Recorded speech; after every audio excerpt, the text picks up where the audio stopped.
we are going to see types of farming, and the farming is practiced in various ways across the world. And the geographical condition, we already said, demand of the product, which product having the much demand, according to that we are producing.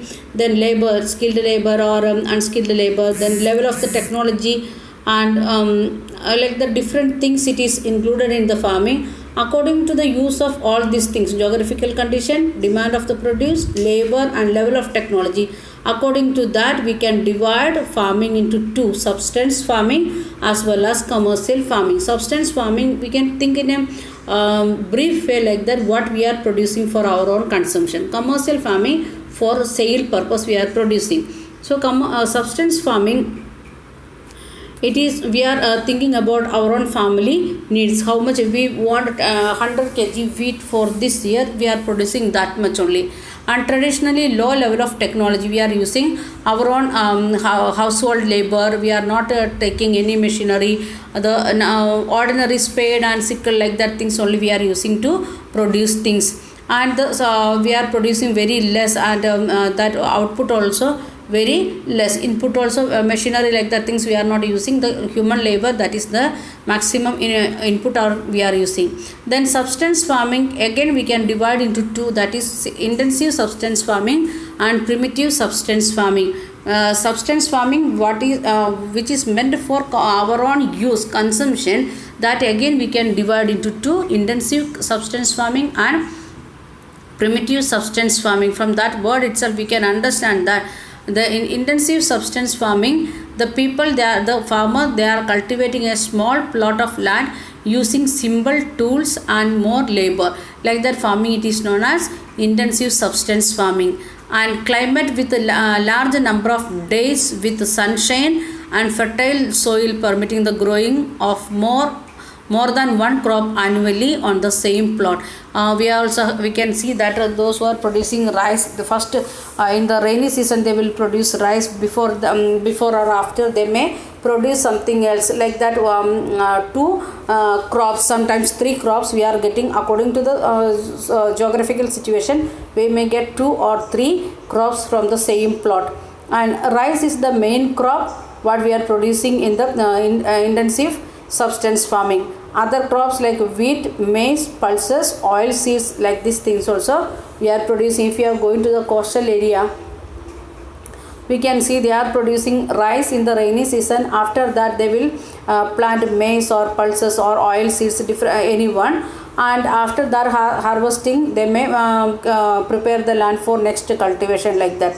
Then intensive subsistence agriculture is prevalent in the thickly populated area where there is maximum population, and we can see the specialty of that one, that is monsoon regions. And especially we can see monsoon regions of South, Southeast and East Asia. We can see the South India and Southeast side of India. Then as East Asia, we can see the intensive subsistence farming, because the number of people it is more in that area. And we can see the interesting fact, organic farming, this is the type of farming. Organic manure and natural pesticides are used instead of chemical. No genetic modification is done to increase the HYV seeds we are not using for the best crop. We are preferring the ordinary seeds for next generation.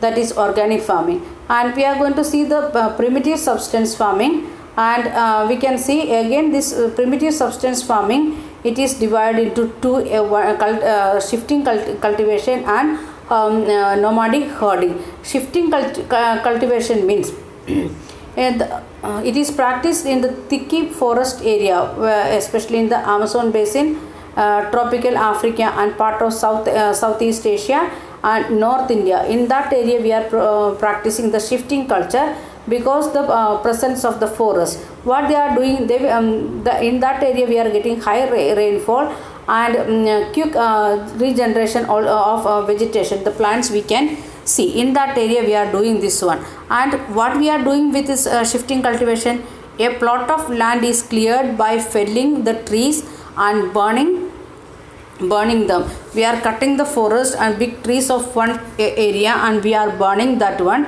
Then we are adding that ashes, we are adding mixing that ashes with the soil, and we are producing maize, yam, potato, cassava, like the different crops we are producing in that area.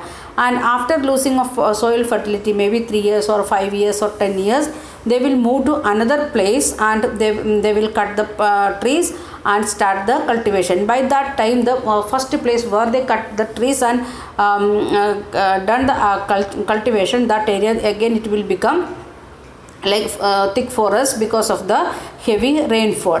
And shift cultivation is also known as slash and burn agriculture, because we are cutting the plants and burning it, so it is known as slash and burn agriculture. It is used to ask us a one more question in 10th standard. What do you mean by slash and burn agriculture, or the another one name of shifting cultivation, like that question used to ask in 10th standard also. So now itself you learn this one, this same concept you studied in 6th standard also. The next one, it is nomadic herding. It is practiced in the semi-arid area, means the desert area, semi-desert area and desert area. We are practicing this nomadic herding, especially in the Sahara area, Central Asia, and some parts of India like Rajasthan, Jammu, Kashmir. In that area, we are practicing the nomadic herding. This type of farming, the herdmen move from place to place with their animals for fodder and water. Why the nomadic people, they are moving from one place to another place in search of food and water. When we studied about the Paleolithic age, that time also people, they moved from place to place because of their food and water, and they are having the defined route. If they are starting from south to east side, they will come back in the same route. This type of movement arises a response to climatic constraints and the terrain. According to the climate, which type climate? For example, in Jammu Kashmir area, the people, they are in the winter season, they will come back to Himachal Pradesh or in UP area, and in the summer season they will go back to Jammu Kashmir.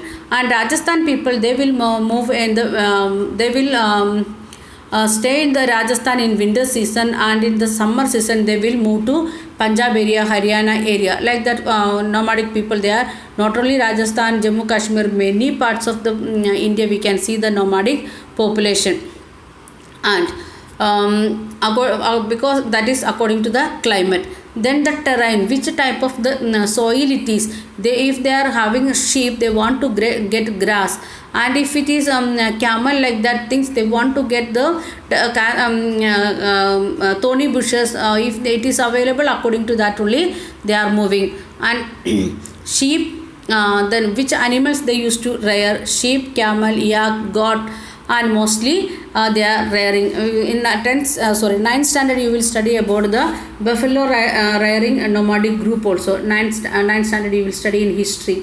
They provide milk, meat, wool, hides, and other products to herders and their family. The animals, what are things from animals, we are getting different things. So this all about the substance farming. In that, what is substance farming, again divided into intensive substance farming as well as primitive substance farming. Again, primitive substance farming divided into shift cultivation and nomadic herding. And we can see here one small box is the shifting cultivation is known by different names in different parts of the world. Jamming in northeast India, Milpa in Mexico, Roca in Brazil, Landong in Malaysia. This also 10th standard portion. You want to you may get one more questions, or like match the pair, or fill in the blanks, or choose the correct answer, like that question you will get for 10th standard. So now itself you can learn and keep in your mind, register in your mind. All these things, primitive farming, shifting and commercial, everything, it is there in 10th standard with explanation. So next point, it is the commercial farming. In commercial farming, the crops are growing only and animals are rearing only for sale in the market. Only one purpose, that is sale in the market. Only for sale purpose they are cultivating the crops as well as rearing the animals. The area cultivated and the amount of the capital used large. In primitive farming they was cultivating this much intensive farming, but in commercial farming it is like a big plantation. They will cultivate in large area, and according to that the capital, how much money, how much needed, that also will be large, and workforce also will be more. And most of the work done by the machines are doing the work and using the all the chemical, pesticide, fertilizer, like that things. And commercial farming includes commercial grain farming, then mixed farming and plantation agriculture. There is three types. Again we can divide commercial farming into three. One is commercial grain farming, then second one is mixed farming, third one is plantation agriculture. What do you mean by commercial grain farming? The crops are grown for the commercial purpose. For example, wheat, maize, like that things. It is only for the sale purpose. And major areas where the commercial grain farming is raised the temperate grassland, because the we know the we studied about the globe, and this is the equator 0 degree, and here it is 23 degree, this 23 and a half degree north, and here it is 23 and a half degrees south, and this area up to 66 and a half degree, here also 66 and a half degree, and in between this area we can say this area it is known as the temperate zone. This area it is known as temperate zone, and this area we can see many grassy type vegetation. Maximum it is grassy type vegetation. In this area it is much suitable for the grain farming, and we can see that in North America, Europe, Asia, different countries we are having like that grasslands, and these areas are sparsely populated and with large farms spreading over the hundreds of hectares. A population also in one we can see, if we are moving to villages of Tamil Nadu, we can see in one area they are making their houses, and other area together they are keeping for agriculture. Like that, a large area they are keeping for agriculture. The severe winter restricts the growing season, and only a single crop can be maximum single crop they are getting. Sugar cane or maize or wheat, like that single thing only maximum area we are getting.